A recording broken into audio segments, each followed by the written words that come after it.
तब्बल 7 लाख रुपये किमतीचा पटावरचा गोरा, 50 पेक्षा अधिक बक्षीस मारलेला राजू. सविस्तर मुलाखत राजूची आपण मालकाकडून त्या ठिकाणी घेणार आहे. किती बक्षीस मारले, खिलई किती आहे आणि राजूचे वैशिष्ट्य किती आहे, आजपर्यंत किती लाख रुपयाले त्याची मागणी झालेली आहे. काका नमस्कार. नमस्कार.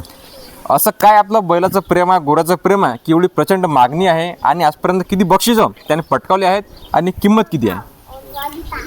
त्या राजूचं 50पेक्षा जास्त बक्षिसं पटकावलेले आहेत. कोणत्या ठिकाणी समजा तसं तसे आता सर्व स्पॉट हे इकडचे आपले बैरमले पण होतो आम्ही. मागच्या वर्षी पण 41,000चं बक्षीस मिळालं, या वर्षी मिळालं. हां हां. आणि इकडे MP पण जातो, MPत पण चालूच राहतात बक्षीस. जिथं जिथं पट असला तिथं राजू असतेच. बरोबर. म्हणजे तो पहिला हो, दुसरा हो, तिसरा हो किंवा चौथा नंबर हो, 5वा हो, पण काही ना काही बक्षीस गेल्या खाली येतच नाही.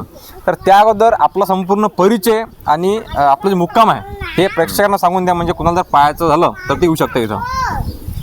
गणेश प्रल्हाद डवले, मुक्काम चांगलवाडी, पोस्ट माळेगाव बाजार, तालुका तेल्लारा, जिल्हा अकोला. आपला फोन नंबर देऊन द्या. 96 45 46 104.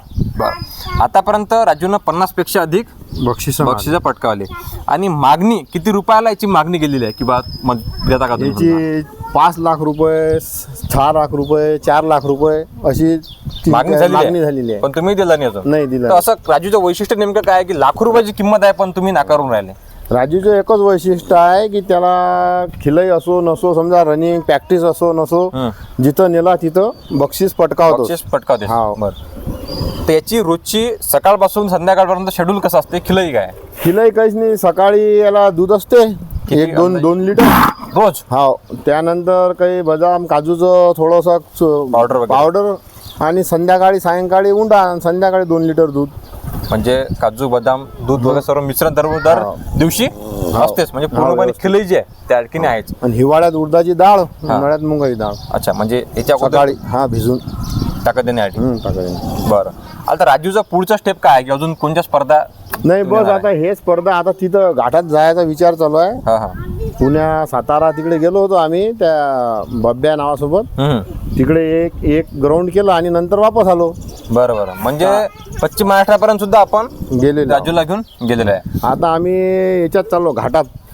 मोकळा घाट असते घोड्याचा, त्या घाटात चाललो आहे. तिकडे गायकवाड होणं बोलावलाय. ते हिंद घाट काहीतरी हिंद केसरी घाट असते. तर राजूचं वय किती आहे नेमकं? आता वय म्हणजे त्याचं समजा बगरता होता तेव्हापासून पडून राहिला तो. आता 3रं-4थं वर्ष आहे त्याचं. तर हा आपल्या घरी जन्मला की नाही? मी खेरड्याहून विकत घेतला होता. खेरड्याहून विकत घेतला?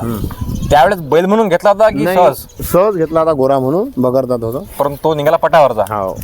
त्यांनी हाणलेला होता, बघितला होता आपण, त्या हिशोबाने घेतला. पण तुम्ही इथं आल्यानंतर संपूर्ण प्रक्रिया करून ते त्याला पूर्णपणे ट्रेन तयार करून टाकला. तर अशा पद्धतीनं आपण राजू हा जो पटावरचा गोरा आहे आपण त्या ठिकाणी पाहिला. खिलई पाहिली, किंमत सुद्धा आपण लाखो रुपये किंमत आहे, परंतु डवले बंधू यांनी ते नाकारलेले आहे. आपण संपूर्ण बैलांची दावण सुद्धा असते. जवळपास 20 बैल 10 जोड्या यांची दावण आहे. संपूर्ण मुलाखत पाहिली आहे. तो व्हिडिओ आपल्या युट्यूबला आलेला आहे. या व्हिडिओ संदर्भात आपले काही प्रश्न असतील तर नक्की विचारा. भाऊचा नंबर आपण दिलेला आहे, तुम्ही त्यांना फोन लावू शकता. धन्यवाद. जय जवान जय किसान.